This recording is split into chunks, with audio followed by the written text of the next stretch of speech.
Welcome back to Tied Down TV, the punk rock opinion show with me, Danny. And Geoff.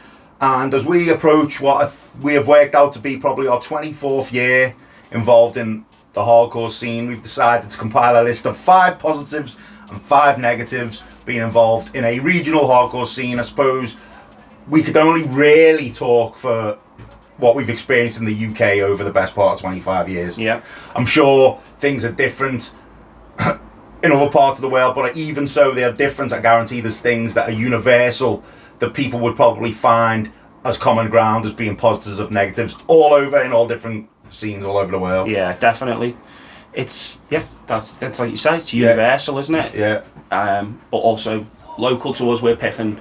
But I like you say, the positives I think outweigh the negatives because we still go to shows, we still fucking love it. Yeah, I mean, I think as well the negatives are more like annoyances and things that you pick up on over a long period of time being involved in an exclusive scene. Yeah. You pick, there's things you see and as negatives, and they're just things you notice. You maybe not notice them if you're only there for a short amount of time. It's probably things you pick up on, things that have changed. You know what I mean? Yeah. Stuff like that. Yeah. But for the most part, obviously we love it because otherwise we wouldn't still be going all these years later. Yeah. So speaking of positive, our first positive we've gone for 3 letters, DIY, do it yourself, anyone can get involved. Absolutely. It's the fundamental aspect, isn't it, of the hardcore scene, of punk. It's empowering, it inspires you to realise that pretty much everyone involved in your local scene is a peer or somebody who comes from your background. They're not out of reach. Like people used to say in the original, the OG punk in the 70s, your Led Zeppelins and all that, they were out of reach, these stadium bands, but when you saw someone there doing it who looked a bit like you realise that anyone can do it. It empowers you, gives you that, oh, okay. Even if you don't necessarily want to do it, you realise that it's done, it's grassroots level, people doing it. I think that's a good phrase, grassroots. Yeah. Because you're not just talking about bands here, you're talking about promoting, making shirts, zines, tags, all sorts of stuff. Absolutely, flyers as well. Yeah, all everyone that kind can of contribute in their own way. Yeah. And that's the coolest thing about it, I think. Absolutely. That's why we've put it as number 1 on the list. Yeah, definitely. Second on the list, we've gone for mad venues. It's only really hardcore, I think, and maybe some other extreme styles of music that you tend to see stuff in the weirdest of venues, whether it be kitchens, bedrooms, basements, where else? Oof. I mean, pizza parlours, outside, under a bridge, bridges, and all kinds, squats. Yeah, and you hear stories of all kinds of mad places. Oh, I saw that band in, I don't know, a backyard somewhere. Someone's bedroom or a basement or whatever. But it is, and sometimes you do look around and you think, like, what the fuck is this place I'm in here? Yeah. But death traps a lot of the time. And if it's hot, like it is today, and you're in a room like that, it gets even fucking hotter. Yeah. But it is definitely, a charm of hardcore, like some of the stranger venues you can say that you've seen bands in or played in if you're in bands. For sure. So, the third positive we've gone for, this was more, I'm sure Geoff agrees, but this was definitely something I wanted to harp on about, is like zines and flyers and stuff like that. Obviously this isn't like exclusive to the hardcore scene and the punk scene. You get people doing it in all sorts of music, but I think what makes the hardcore scene and punk scene so cool when it comes to flyers and zines is, again, harping back to DIY. Geoff brought this to show me today that he bought the Straight Ahead fanzine tribute, and just loads of examples of all these amazing hand-drawn flyers and stuff like that. I just love all that type of stuff. Amazing. You know what I mean? It's great. And back then the way it was done as well, they'd just design it, they'd like go down the copy place, Xeroxing it and all that stuff. I'd rather see, now again, like I said, that crosses over to the DIY thing. A lot of them were done freehand, cut and paste. I've got that book over there, Cut and Paste, which I'd rather look. I could sit there all day and look at hundreds and hundreds of pages of hand-drawn DIY flyers. Done some horrible fucking fluorescent picture of like dragons on and shite like that, you know what I mean? All that kind of rubbish. Of course. I love stuff like that. I love it. And again, it's just anyone can do it. It's freehand. I did have more to say about it. It's gone out my head. I back. Do you have any more to add on that? No, you kind of touched on it all, but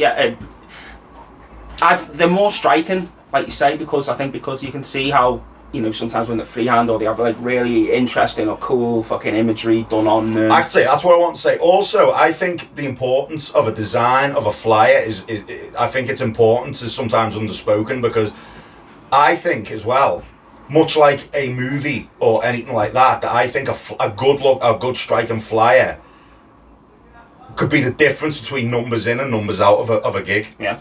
Because I'm not going to mention who now, but there's a promoter at the minute, I think, who puts on some good shows, but I don't think their flyers are particularly great. I think they do quite lazy flyers. And I've seen a gig they're putting on fairly soon where the same tour is going on, a gig in Manchester, and the Manchester flyer is absolutely amazing. Right. That I think to myself, anyone in between towns there, if it was me, I'd probably want to go, even though in terms of bands it's probably equal. Yeah. I'd probably be more inclined to go to that because the flyer is so much better. It's like subliminal, I think. Maybe that's just me. No, I 100% agree with that. Yeah, exactly. Yeah. So our fourth one, we've gone for the sense of community. Yeah. I'd say that's pretty exclusive to I don't think that happens in metal and stuff as much. Yeah, maybe with some of the crossovers. I think, like thrash and stuff, grind maybe. And that maybe, yeah. But the community thing, definitely, it can feel like a second family to a lot of people. You know, a place where you go, maybe you don't fit in with general society, you find at least partially like-minded people who also have maybe those same feelings of not fitting in with society. You feel welcomed. You can feel like you're part of something. Like it's not just hanging out with some people who are watching some bands. You feel like you're part of something a little bit with it, I think. Well, you know, everyone in there's probably got mental illnesses of some kind as well, like you. Do you know what I mean? That's 100%, man. Yeah, so straight away, you know what I mean? But it is, that's what it boils down to for me anyway. That's how I feel about it as a community. Like, I think it makes you feel part of something bigger than just... There's a lot I want to say about this particular segment. However, I'm going to save it and cross over it to coming up to one of our negatives. Okay. So I've got more to say about the community thing, but I'm gonna wait until we get to one of our negatives and cross it over. Cool. So our last positive is accessibility and affordability. This was a big one for you, isn't it? Yeah, because for me, again, what's something that makes hardcore so great is that for a tenner, you can see 4 or 5 bands, and you're probably going to enjoy 3 of them. Geoff wanted to talk about this earlier in the week when we were discussing this. Now, I counted it, didn't I? And I said, maybe that was true 20 years ago. I'm not sure if it is now. And I made the comment and I read off a few bands that were pretty big, and I said, I've got a flyer there and it was £4. You're not going to pay £4 now, you're going to pay £30. To see that particular band. Yeah. But that particular band, you're talking about bands that have probably now almost transcended their local scenes. They're on a wider, bigger scale. They're more popular. Yeah. When I'm talking about this, I'm talking about your local, you know, those local shows are still going on all the time, and you're not paying more £10-15 at best. And it's not just that, the door price, the merch is usually reasonably cheap as well. And the fact that you're going to get to see a load of bands, and who knows where some of those bands might end up being the ones who transcend. Yeah, and you could say, I was there and I saw them for a tenner, which is equivalent to £4 20 years ago for a show or whatever, you know what I mean? Well, it's good for young people, obviously people who don't have a job, maybe out of school, don't have, or, you know, in school still, go, you know, can afford to get into gigs and stuff like that. Absolutely. So, which obviously then keeps it running and going. Mm-hmm. So that's our 5 positives, right? Now we're going to get into 5 negatives that we've maybe witnessed over our lifespan in the hardcore scene. Yeah. So go on. Okay. This one's more your. So the negatives then. The first negative: elitism / gatekeeping. So if you know what I'm talking about, great. But just to clarify a little bit, these are the kinds of people at shows, and you probably know some of them. And don't get me wrong, they're still great people. Most of the ones I know who are a little bit gatekeepery. I just think that you can intimidate, especially young people new to the scene, who might have gotten into it through bands who are not really considered credible or whatever, and you start saying like, "Oh no, you like them, they're whatever." I think you're talking about something we experienced very early on. I absolutely. You know what I mean? But it goes on, doesn't it? Yeah. It does go on. Yeah. And for me, it should be more about like saying, oh yeah, okay, cool, so that's the bands you like. Well, all right, if you like that, let's try this though. This might, you might get on this better, and it might be something that then takes them that next step to getting and becoming part of the scene. So rather than trying to say like certain bands aren't cool or credible and you shouldn't like them, you're not allowed to like them, be part of their scene, like just encourage people maybe instead to discover other bands if the bands that they're into aren't considered. Yeah. You know what I mean? Yeah. So that's the first negative. The second negative is, right, yeah, this one's one of mine actually. But you know what I'm talking about here. I don't agree. And this is something that what's the word, Geoff? Pedestaling bands. Now, this has happened as long as I've been going to shows. Yeah. Basically, when a band seems to get massive for no reason that seems obvious. Well, usually it might be through association with someone who's been in a good band before, or through someone who, just someone who's respected. But a band comes along, and everyone seems to love that band. Yeah. And there's a bit of a herd mentality going on, and you kind of sit back and you listen and you go, I don't get it. And it's happening quite even now. It's happened all the way through. Yeah. But it's even happening now, and people go on about a band like, and then funnily enough, I was talking to Mark Glacier. One band I mentioned about, and I said, but you know what, mate, I don't get it. And he joked, he knew what I was getting at when I was talking about this Pedestaling. But Pedestaling. Yeah. And he said, I said, mate, I just don't get it. He looked around, he went, you can't say that, man. That's what he said. So he knew exactly what I was talking about. Yeah. But that's something that's always irritated me in like it seems like a I don't know if it's an exclusive thing to the hardcore scene. You almost get there on merit rather than the quality of the actual and band. it's like why I don't understand why this band is so everyone buzzes off them, because they're not that great.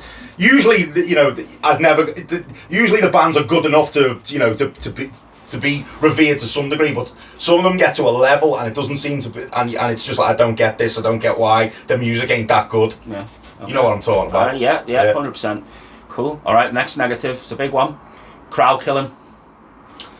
Right. Do you want to? This was yours. Okay. No. So I've got something to say about this. So crowd killing. So when I say crowd killing, right, it's not my style. But if you want to do your ninja kicks and your kung fu kicks in the pit, that's cool. I'm all for that. I also accept that if I'm standing on the fucking edge, I'm likely going to catch a fist or a foot. I accept that. Pit etiquette. What I don't like when we say crowd killing, I'm talking the people who actively target one. Right. Okay. Let me take over from this bit then, over as your room is finger prepared. Okay. All right. So, I'm into moshi hardcore. Yeah. Right. You're not. No. Right. So, let's say I go to see my favourite moshiest of moshi hardcore band, right? Okay. And it kicks off, and then that the iconic horseshoe develops on the side. Now, if they're a band I love and I'm near the front, and someone decides to run across and do this to me, no problem. Yeah. If someone decides to run up and go, hey, and do like a roundhouse kick to me, no problem. That's what I'm saying. No problem at all. Right? If someone decides to jump off the stage and land on my head, this is a big head, go for it. No problem. And I will catch you. Didn't catch that guy at DRI, but that's because he would have killed me because he was massive, right? Yeah. No problem. Expect a bit of rough and tumble, right?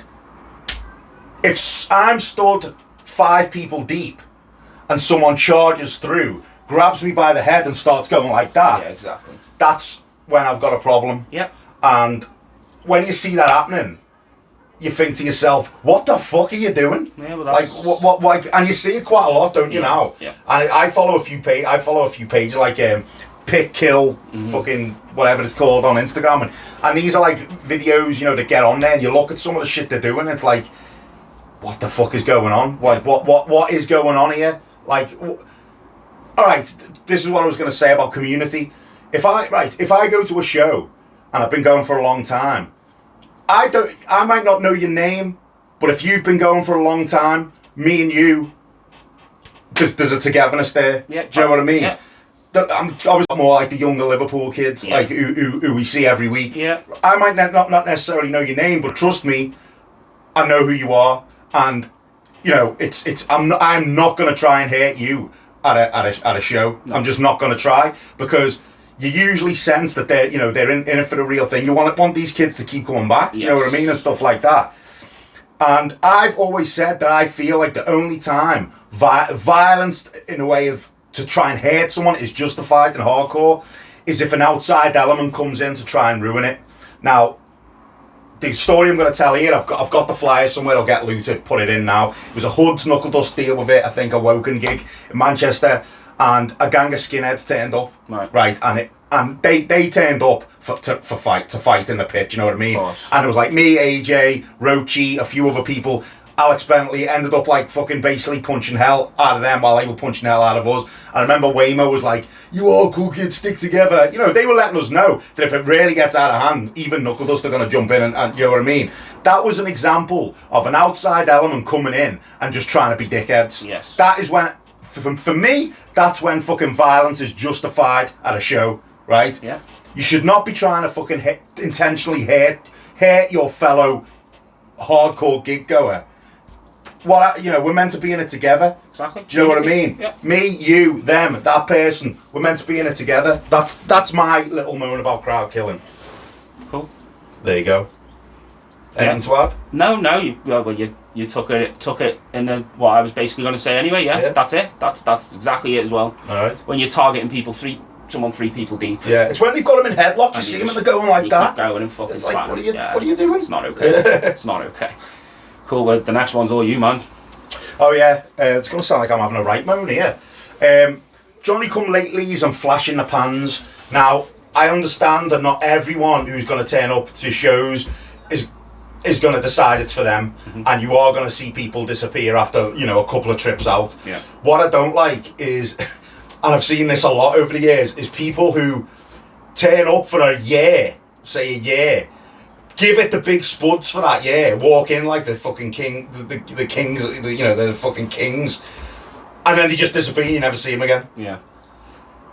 And I've seen that happen loads of times over the years, and it's like, what happened to that fucking person? Do you know what I mean? And he came in like they were fucking, and then he just fucked off, and then you might see him in a fucking suit or something, walking down fucking Bold Street one day. It's like, wow, I thought you were like Mr. Hardcore, do you know what I mean?